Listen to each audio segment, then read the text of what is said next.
Hi, good morning, everyone. This is day one being released from the hospital. I was sent home late yesterday afternoon. I was a little concerned that if they were going to release me because the night before I happened to spike a fever. I hit maybe it was 100.8 or 101 even, but I thought that that was something that they might be concerned. And I did have some fluid build up in different areas of my body. And I figured they might be concerned and say, you know what, we want to keep you another day. And I was scared because fevers to me, given my history, is something that leaves me very concerned. I asked the attending physician if I could stay one more day, even though I didn't want to, but could I just for safety? And he said no, I needed to go home. So I left a little upset and a little scared. Got home, got in the car. I was thrilled to see Gabriel. And within an hour or two, I had a fever. And by evening, I had 101.6. And it was just exactly how I had predicted it. And the problem is, once you've checked out of the hospital, getting back in is somewhat of a joke. So you call the on call, looking at my whiteboard, resident on call. This person was very nice, but they said the only way to do anything is get back in the car, go to the ER, wait 4 or 5 hours or however many hours they need you to wait to get seen, and they decide if they want to readmit you. Now, that's really discretionary, and I did not want to put myself in that risk and go there and sit there all night. Some of the issues may be related to the plastics team, which is the plastic surgery team. Others may be a little bit of an overlap, like some of the problems that I'm having. So, for instance, given my history, my lymph nodes don't really drain very well. So, if you were the average patient and you have fluid buildup, you probably will process it through your body a lot faster than I will. So, if mine builds up, I actually get a fever, and that these are the problems we're running into. Again, this is the secondary cancer, and how things with secondary cancers are so much more difficult.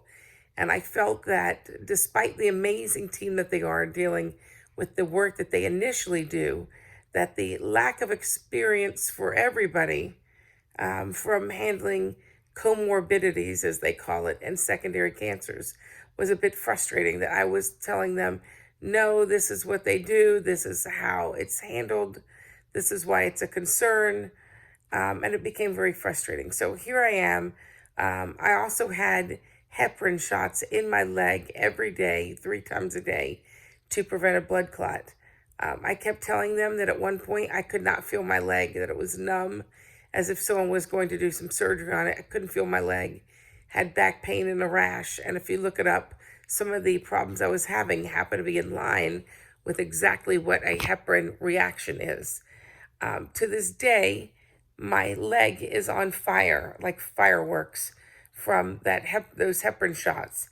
They did switch it and put it in the back of my arms, but my right leg is in agony, and I have a fever. So I'm waiting for a nurse visit.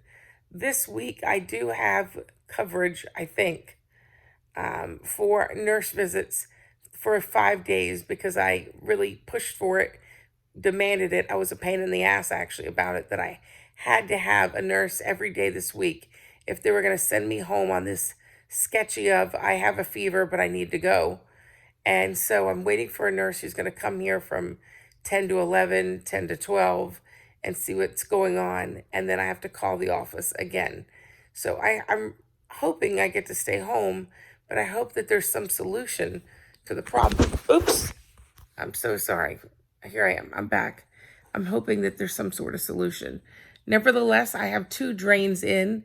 2 of the drains have been removed, and that's where they think some of the collection of the fluid that's causing the fever may have not been pulled out when the drains were pulled out. The other 2 drains I do have on my left side, one's coming out of my hip and one's coming out of my breast.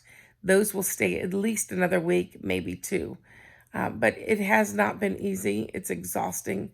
My eyes are closing. I can't wait to go back to bed. But the reason why I say this is so many people have called and said that, and texted and checked on my family and checked on my dog, checked on my kid, and in reverse order, doesn't matter.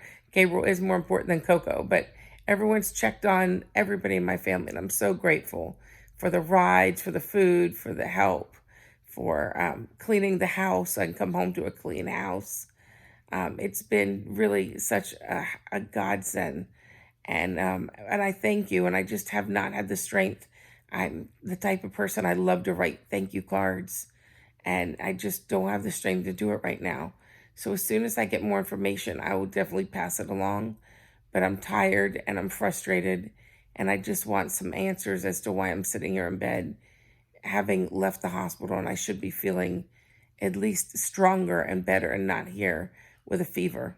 Have a great day, and don't forget to armor up, prepare, present, prevail. I am still doing my preparing and my armoring up. Despite how I feel, I'm walking laps around the house and then I get back in bed. So please do that if you can. If you can put one foot in front of the other and you can get out of bed, you can go exercise. There's no excuse, and it will help prepare you for whatever comes your way. Have a great day, and God bless, and armor up. Bye.